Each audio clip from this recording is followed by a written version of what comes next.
नमस्कार, आप देख रहे हैं UP India live TV news. देश प्रदेश के ताजा तरीन समाचारों के लिए देखते रहें निष्पक्ष, निडर, बेबाक आवाज के साथ UP India live TV news. अब समाचार विस्तार से।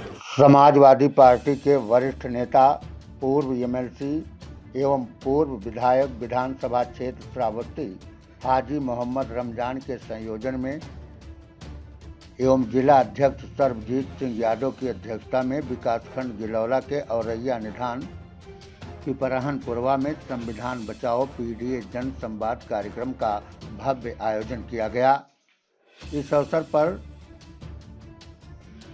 विश्वकर्मा समाज की जिला अध्यक्ष सविता विश्वकर्मा, डॉक्टर इकबाल अहमद मंसूरी, शकील अहमद मेकरानी, जिला अध्यक्ष सर्वजीत सिंह यादव, पूर्व विधायक हाजी मोहम्मद रमजान सहित समाजवादी पार्टी श्रावस्ती के अन्य तमाम जनपदीय पदाधिकारियों ने अपने विचार व्यक्त किए और 2027 विधानसभा चुनाव में समाजवादी पार्टी की सरकार उत्तर प्रदेश में बनाए जाने की जोरदार अपील उपस्थित पीडीए समर्थकों से की और भाजपा सरकार पर जमकर निशाना साधा। Bureau report, Shravasti, Uttar Pradesh. बहुत ज्यादा तकलीफ होगी, अंतिम सांसें ले रहे थे तो उनके मुख से राम राम इधर उधर देखते और फिर राम राम राम प्रसाद बिस्मिल को वो ढूंढ रहे थे और पूरा नाम नहीं ले पा रहे थे और राम राम करके पुकारते थे राम प्रसाद बिस्मिल को। ये जज्बा था हिंदुस्तान के लोगों में, हिंदू में, मुसलमान में, सिख में, ईसाई में, तब जाकर के हिंदुस्तान आजाद हुआ। हमारी न जाने कितनी बहनें, हमारी माएं बेवा हो गई, विधवा हो गई, न मालूम कितने आलिम फाजिल हाफिज काट दिए गए, फांसी की सजा दे दी गई। हिंदुस्तान आजाद हुआ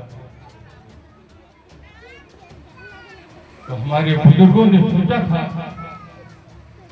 कि अब हिंदुस्तान आजाद हो गया, अब हम आजाद हिंदुस्तान में रह रहे हैं, अब हमको जंजीरों में नहीं पकड़ा जाएगा। मुझको भी अपनी बात कहने के लिए हमको भी हक होगा, अपनी बात कहेंगे और अपनी बात मनवाएंगे।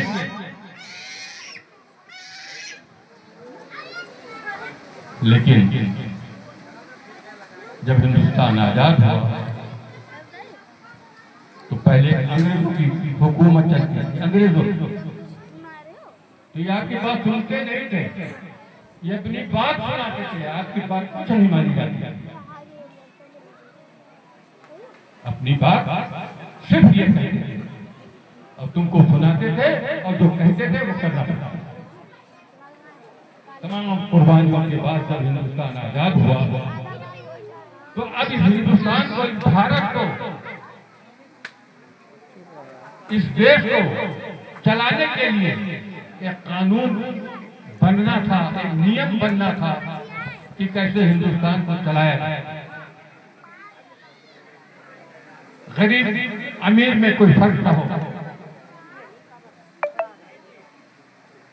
और इस सोच में इस संविधान बनाने के लिए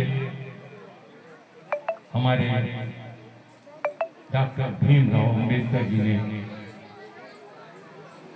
जो संविधान के रचयिता है, उन्होंने ये संविधान की रचना की। तमाम लोग उसमें शामिल थे और जो संविधान लिखा गया तो एक आदमी के पक्ष में नहीं लिखा गया, जात पात खत्म करके, छोटा बड़ा समाप्त करके, अमीरी गरीबी समाप्त करके, जो संविधान में अमीर के लिए वही संविधान में गरीब के लिए, जो संविधान में नियम कानून छोटों के लिए वही बड़ों के लिए, सबको बराबर का हक आराध्या भीमराव अंबेडकर जी, और उसी संविधान में एक पॉइंट ये भी रखा गया। देश प्रदेश के ताजा तरीन समाचारों के लिए देखते रहिए UP India live TV news.